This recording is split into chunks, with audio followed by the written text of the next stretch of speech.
Hello my dear family members, ఈరోజు నేను చూపించే రెసిపీ వచ్చేసి చికెన్ షవర్మా. మనలో చాలా మందికి చికెన్ అంటే ఇష్టం ఉంటుంది కదా. మరి అలాంటి పీపుల్స్ చికెన్ షవర్మాని చాలా ఇష్టపడతారు. ఇప్పుడు దీనిని బయట కొనుక్కొని తినే పని లేకుండా ఇంట్లోనే చాలా మంచిగా అయితే చేసేసుకోవచ్చు. మరి ఎలా చేయాలో ఈ వీడియోలో అయితే చూసిద్దామా. దానికన్నా ముందు ఎవరైనా ఫస్ట్ టైం చూస్తున్నట్లయితే ప్లీజ్ సబ్స్క్రైబ్ చేసుకోండి నా ఛానల్ని. ఇప్పుడు ముందుగా ఒక ప్లేట్ తీసుకుని దీంట్లోకి 2 స్పూన్స్ వరకు పెరుగును వేసుకోవాలి. అలానే 1/2 స్పూన్ వరకు మిరియాల పొడి, 1/2 స్పూన్ జీలకర్ర పొడి, 1/2 స్పూన్ ధనియాల పొడి, 1/2 స్పూన్ గరం మసాలా పొడి వేసుకుంటున్నాను. అలానే చికెన్కి తగ్గట్టుగా కారాన్ని అయితే వేసుకోవాలి. నేను కాశ్మీరీ రెడ్ చిల్లీ కారాన్ని అయితే వేసుకున్నానండి. అలానే టేస్ట్కి తగ్గట్టుగా సాల్ట్, 1 స్పూన్ వెనిగర్, 1 స్పూన్ అల్లం వెల్లుల్లి పేస్ట్ అప్పుడే దంచుకున్నది. నెక్స్ట్ 1/2 స్పూన్ వరకు డార్క్ సోయా సాస్, 1/2 స్పూన్ వరకు రెడ్ చిల్లీ సాస్ని కూడా వేసుకుని మొత్తం అన్ని కలిసేలా బాగా మిక్స్ చేసుకోవాలండి. కొంచెం స్పైసీ ఎక్కువ తినేలా ఉంటే కనుక 1.5 స్పూన్ వరకు రెడ్ చిల్లీ సాస్ని అయితే వేసుకోవచ్చు. నాకు కిడ్స్ ఉన్నారు కాబట్టి నేను కొంచెం తక్కువగానే వేసుకుంటాను. ఈ షవర్మా రెసిపీని నేను ఫస్ట్ టైం కర్నూలులో టేస్ట్ చేశాను. చాలా హెవీ అనిపించింది నాకు చికెన్ అయితే, బట్ టేస్ట్ అయితే టూ గుడ్ ఉందండి. మనకి నచ్చిన రెసిపీ అయితే ఇంట్లో ట్రై చేయకుండా ఉంటామా చెప్పండి. సో అందుకే అప్పుడప్పుడు ఇంట్లో ఇలా ట్రై చేస్తూ ఉంటాను అన్నమాట. సో టేస్ట్ అయితే ఎక్సలెంట్ వస్తుంది. ఇప్పుడు ఈ మసాలా పేస్ట్లోకి నేను 1/2 kg బ్రెస్ట్ పీసెస్ని అయితే ఈ విధంగా ఉన్నవి తీసుకోవాలి. సో బోన్ ఉండకూడదండి, ఇలా ఉంటే బాగుంటుంది. సో ఈ చికెన్ పీసెస్కి మనం కలుపుకున్న మసాలా అంతా పట్టేలా ఒక 5 నిమిషాల పాటు మసాజ్ చేసుకోవాలి. ఇలా చేయడం వల్ల మనం వేసిన స్పైసెస్ అన్ని చికెన్కి మంచిగా పడతాయి. ఇప్పుడు దీనిని ఒక 1/2 అవర్ పాటు ఫ్రిడ్జ్లో అయితే మ్యారినేషన్ కోసం పెట్టేశాను. అరగంట తర్వాత స్టవ్ ఆన్ చేసుకుని చికెన్ కుక్ చేసుకోవడానికి వీలుగా ఉండే ప్యాన్ అయితే పెట్టుకున్నాను. దీంట్లోకి 2 స్పూన్స్ వరకు ఆయిల్ని అయితే వేసుకుని మంచిగా ప్యాన్ అంతా స్ప్రెడ్ చేసుకున్నానండి.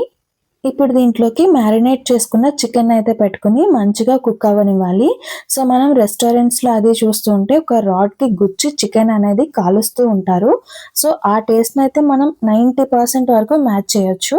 ఈ చికెన్ అనేది కుక్ అవుతూ ఉంటుంది. ఈలోపు పిండి కలుపుకోవడం కోసం ఒక బౌల్ తీసుకుని 2 స్పూన్స్ వరకు పెరుగు వేసుకున్నాను. అలానే టేస్ట్కి తగ్గట్టుగా సాల్ట్, 1 స్పూన్ వరకు పంచదార వేసుకున్నాను. మనకి ఎంత పిండి కావాలనుకుంటే అంతవరకు మైదాని అయితే వేసుకోవాలి. నేను 1.5 కప్ వరకు మైదాని అయితే వేసుకున్నాను.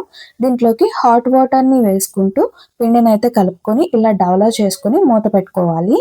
తర్వాత మన చికెన్ని చూసుకున్నట్లయితే వాటర్ అనేది వచ్చేసి ఉంది కదండి. సో ఇప్పుడు దీన్ని ఇంకొక సైడ్కి టర్న్ చేసుకొని కుక్ చేసుకోవాలి. ఈ చికెన్ అనేది మంచి సాఫ్ట్ అండ్ జ్యూసీగా వచ్చేంత వరకు కుక్ చేసుకోవాలి. వీడియో చూస్తున్న వాళ్ళకి స్మాల్ రిక్వెస్ట్ అండి, వీడియోని ఎక్కడా స్కిప్ చేయకుండా పూర్తి వరకు చూస్తేనే కదా రెసిపీ ఎలా చేయాలనేది మీకు తెలుస్తుంది. అండ్ వీడియో చేసినందుకు మాకు కూడా కొంచెం బెనిఫిట్ అనేది ఉంటుంది. సో ఎక్కడా స్కిప్ చేయకుండా ఎండ్ వరకు చూసి మీ లైక్ అండ్ కామెంట్స్ని చేస్తారని అయితే కోరుకుంటున్నాను. అలానే పక్కన హైప్ కూడా ఉంటుందండి, సో హైప్ పాయింట్స్ కూడా ఇవ్వండి. ఇప్పుడు మళ్ళీ ఒకసారి మనం చికెన్ని చూసుకున్నట్లయితే చికెన్ అనేది మంచిగా కుక్ అయిపోయింది. చూసారు కదా, ఈ విధంగా కుక్ అయితేనే బయట రెస్టారెంట్లో తిన్న టేస్ట్ అయితే వస్తుంది. అలానే హై ఫ్లేమ్లో అస్సలు కుక్ చేయకండి, లో ఫ్లేమ్లో మాత్రమే కుక్ చేసుకోవాలి. సో ఇప్పుడు మనం ఆనియన్ అనేది కట్ చేసుకున్నాము. సో ఆనియన్ని ఇలా పొడవుగా కట్ చేసుకుంటున్నాను.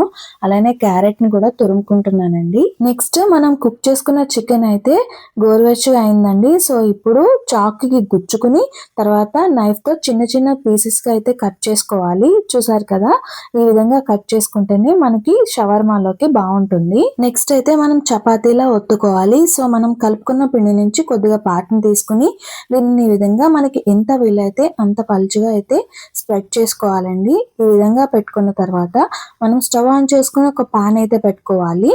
సో దీంట్లోకి కొద్దిగా ఆయిల్ని వేసుకుని మనం చేసుకున్న మైదా చపాతీ ఏదైతే ఉందో దానిని 2 సైడ్స్ కాల్చుకోవాలి.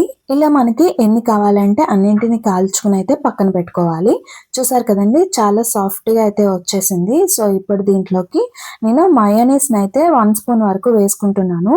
ఈ మయోనీస్ అనేది ఎగ్తో చేశానండి. సో ఎలా చేయాలనేది నా షార్ట్స్లో ఉంటుంది, ఒకసారి చెక్ చేయండి. అలానే 1 స్పూన్ వరకు టమాటో సాస్ని వేసుకుంటున్నాను.